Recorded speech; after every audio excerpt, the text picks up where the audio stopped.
सबसे पहले बात 13 जनवरी से लगने वाले महाकुंभ की। जी हां, महाकुंभ को लेकर पूरा मेला परिसर जो है सज धज कर तैयार है, पूरा तैयार हो गया है और अब इंतजार 13 जनवरी का। जहां साधु संतों का प्रवेश हो गया है तो वहीं सनातनी बाजार भी पूरी तरह से इंतजार कर रहा है अपने श्रद्धालुओं का। एक रिपोर्ट आप सबको दिखाते हैं।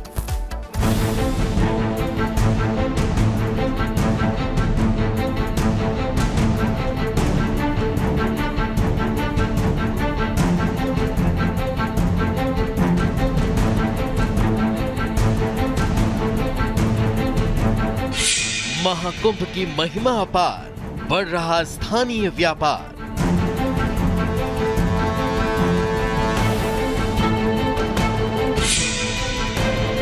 सनातन का साकार संसार, आकार ले रहे हाट बाजार।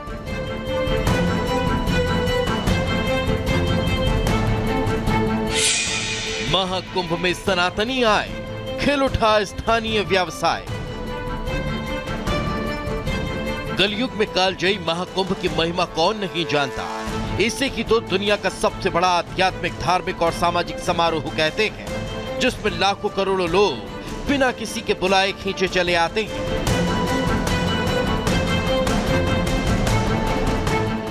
जो न सिर्फ साक्षी होते हैं सनातन शक्ति के, बल्कि बरसने वाली आध्यात्मिक आनंद में भी खो जाते हैं और कई दिनों तक यहीं के हो जाते हैं, जिनके लिए स्थानीय व्यापार व्यवसाय भी गुलजार होने लगे।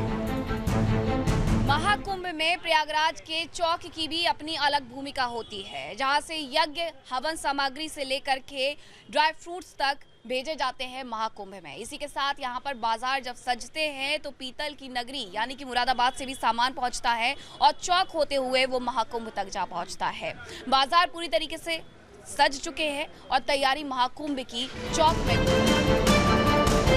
आनंद की तलाश में एक बार फिर 144 वर्षों बाद करोड़ों सनातनी संगम के तट पर शिरकत करने वाले हैं। जुटने वाले हैं धर्म रक्षा के धुरंधर, धरा के सबसे सुनहरे समय का साक्षी बनने, जिसका मनमोहक, अनुपम और अनूप स्वरूप बेड़ियों में जकड़े व्यापार के बंधनों को भी खोल देगा और धन वर्षा कर प्रयागवासियों को धन धान्य से परिपूर्ण कर देगा।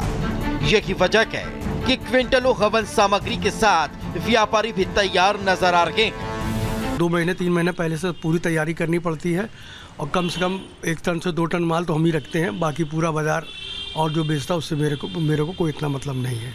माल बहुत जाता है, बड़े बड़े महात्मा आते हैं, बड़े बड़े संस्था के लोग आते हैं और मतलब जो भी ले जाता है वो एक बार में 100 से 200 किलो एक बार माल ले जाता है। काफ़ी चीज़ गए हैं, जैसे कि हवन कुंड हो गया है, आपका त्रिशूल हो गया है, बाबा जी लोग लेके चलते हैं, उसके साथ घंटे हो गए हैं, मंदिर में चढ़ाए जाते हैं। काफ़ी आइटम है ये सब हिसाब से।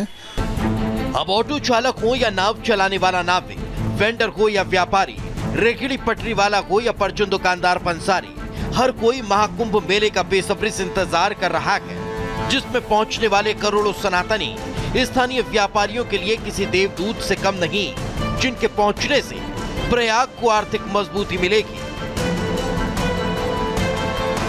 प्रयागराज महाकुंभ में अगर आप भी संगम में स्नान करने के लिए आ रहे हैं तो सबसे पहले आपको बता दिया जाए कि यहाँ पर अब जो किराया है नावों का वो बढ़ा दिया गया है। मेला प्रशासन और नाविकों के बीच में ये बातचीत हुई, ये बैठक हुई, जिसके बाद ये फैसला लिया गया है। इसे लेकर के नाविकों का कहना था कि लगातार महंगाई बढ़ रही है, लेकिन जो रेट है हमारे वो अभी भी वही है। जिसके बाद एडीएम विवेक चतुर्वेदी ने ये फैसला लिया है कि 50% रेट यहाँ पर बढ़ाया जाएगा और जो रेट लिस्ट है वो भी यहाँ पर लगा दी जाएगी।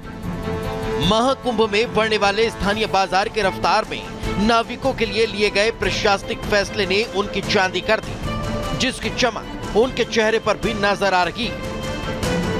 अभी कुछ दिन पहले हम लोगों को डीएम साहब से मीटिंग हुई थी और मुख्यमंत्री जी से भी हम लोगों ने मुलाकात किया था, तो इस रेट को लेकर के तो उन्होंने बताया कि आपका रेट जो है बढ़ा दिया जाएगा, लेकिन 2-3 मीटिंग के बाद भी अब जाके रेट हमारी बढ़ाई गई है, 50% की बढ़ोतरी की गई है। 2018-19 के कुंभ में रेट को 50% बढ़ाया गया था और अब 2025 के कुंभ में 6 सालों के अंतराल में अब जाके हमारा रेट 50% और बढ़ा है। जो नाविक संघ है इनकी काफ़ी दिन से मांग थी कि जो इनका किराया है नावों का, विभिन्न जगहों से नावें जलाते हैं, उसको रेट को इन्हांस किया जाए। तो 2019 में भी गत कुंभ में भी इनका नावों का किराया बढ़ा था। उसके बाद से इस कुंभ में 6 साल बाद ये इन्होंने एक बैठक की जिसमें मेलाधिकारी साहब इनके पदाधिकारियों से बात किए और सभी नाविक उपस्थित थे।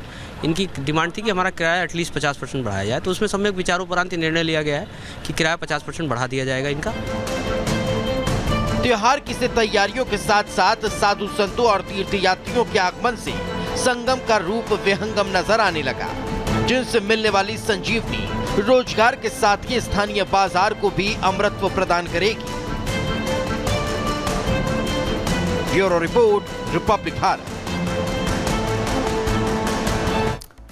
तो चलिए दर्शकों, आगे बढ़ेंगे और बात अब संभल की करेंगे। दरअसल संभल में हुई हिंसा के बीच लगातार शासन प्रशासन की कार्रवाई और इस कार्रवाई के बीच संभल के अंदर से लगातार जितने सनातनी सबूत मिल रही हैं वो ये चीख चीख कर कह रहे हैं कि सनातन को दबाने की कितनी साजिशें अब तक हो चुकी हैं और हर एक साजिश से अब पर्दा हटता जा रहा है। रिपोर्ट आपको दिखाते हैं।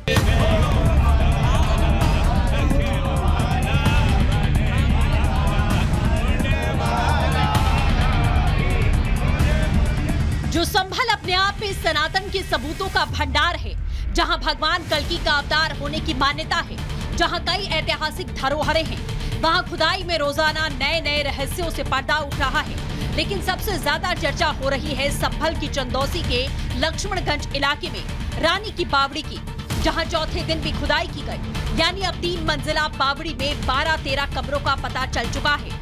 अंदर इस बावड़ी में क्या राज छुपे हैं, जानने के लिए रिपब्लिक भारत की टीम अंदर दाखिल हुई।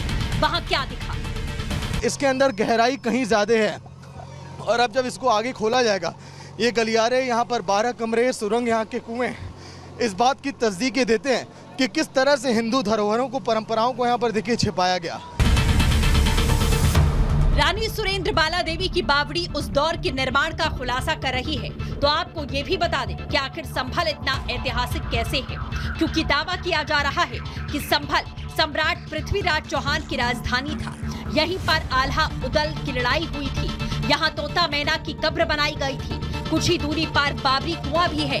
कई ऐतिहासिक धरोहर यहाँ मौजूद है। दावे के मुताबिक कहा जाता है कि संभल के हरिहर मंदिर के आसपास 68 कूप और 19 तीर्थ हैं, जिन्हें प्रशासन ढूंढ रहा है। इस बीच संभल में एक और कुएं का पता चला, जो करीब 100 से 150 साल पुराना है। यहाँ मलबा हटाकर खुदाई की गई। इसी दौरान 2 पक्ष आमने सामने आ गए। मामला बढ़ता देख पुलिस मौके पर पहुंची और शांत किया। जानकारी जो लोग यहाँ पर दे रहे हैं कि तकरीबन 100 फीट गहरा ये कुआं है और इसी को लेकर एडमिनिस्ट्रेशन जब यहाँ पर पहुंचा तो दोनों पक्ष आमने सामने भी आ गए। हिंदू पक्ष कुएं के पास पूजा पाठ की बात करता है तो मुसलमानों का दावा अलग है। ये पूरा क्षेत्र है, ये जैसे ये जगह है अलग कुएं की, और हमारे बड़ों ने बताया कि इस कुएं का पानी पिया है। हमारे बड़ों ने यहाँ पे इसका पानी पिया है और हिंदी रीति रिवाज से यहाँ पूजा अर्चना भी हुई है। हम ये चाहते हैं कि चाहे नगर पालिका अपने अंडर में लेके इसे चाहे बनवावे, पर किसी मोहल्ले वालों को मुझे या किसी को भी इजाजत ये नहीं देवे कि ये चीज यहाँ पे ये चीज बने। कुओं के साथ मंदिरों से अतिक्रमण पर हंटर चल रहा है। कार्तिकेय महादेव मंदिर सटे घर का अतिक्रमण खुद घर के मालिक ने हटा लिया। मंदिर को कोई नुकसान न हो, इसके लिए मंदिर को तिरपाल से ढक दिया गया। प्राचीन शिव मंदिर के पीछे बने घर जो अतिक्रमण का हिस्सा है, उस पर एक बार फिर से कार्रवाई हो रही है। घर मालिक खुद से जो अतिक्रमण है उसको यहाँ पर हटा रहे हैं और तस्वीरें आपके सामने हैं कि कैसे मंदिर है, मंदिर को पूरे तरीके से तरपाल से ढका गया है और जो अतिक्रमण था तकरीबन 2.5 फीट बताया जा रहा था, उसको जो घर मालिक है वो खुद से वो अपना अतिक्रमण यहाँ पर हटा रहे हैं।